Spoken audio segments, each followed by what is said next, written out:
My name is Laura Carlson. I'm Senior Corporate Communications Advisor for Yukon Electrical, and we are the project coordinators of the Eagle Camera, the Millennium Trail Eagle Camera. The Eagle Camera started with, wouldn't it be great to see what was going on inside of the nest? And that idea crept up about a year ago within our office. Our company has been looking after this utility pole and the nest on top since we installed it in 2006. So for us, this was a really exciting opportunity to do something to give back to the community that we knew a lot of people would have interest in. We utilize a DVR system that works with our camera. Now here, we don't have an internet connection, but we have to do it with a wireless antenna system to a undisclosed location across the river. So it's not a simple set of circumstances to be working with, but we're managing to figure it out and make it work.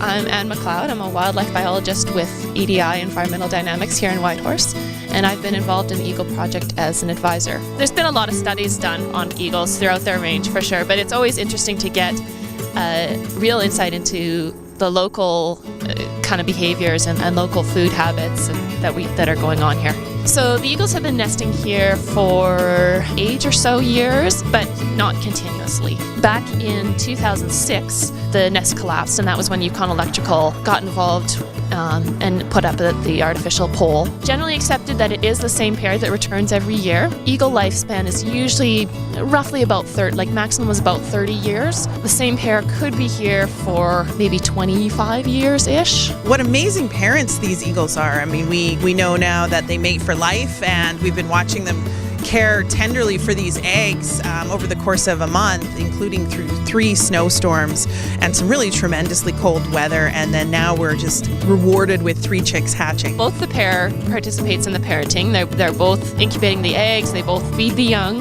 We've seen fish delivered, there's been a variety of birds and kind of small mammals, squirrel kind of sized animals being fed to the young and being eaten at the nest. The female definitely does a little more of the hands-on, if you will, at the nest, whereas the male is doing a bit more of the hunting right now. We expect that will probably change. Once the young get a bit older, the female will have to go do a bunch more hunting, just simply to keep up with the demands for food from the young. So right now the chicks are kind of a light gray and down color. On average, somewhere between 11 to 13 weeks is the amount of time that they're present in the nest before they're ready to start flying. The location of the nest, as you say, is right along a major road here, but the eagles built the nest here in the first place with the traffic being here and the road being here. So this pair seems to be okay with it. The other side of the story is that they're right along the river here, right low down, which is very typical for eagles. They tend to nest right on valley bottom, usually right adjacent to large water bodies, either a river, a lake, a wetland, and it just has to do with the amount of food in the area. The response has been way more than we could have ever imagined. Of course, locally, lots of people here know about the eagle's nest on the Millennium Trail, but the response outside of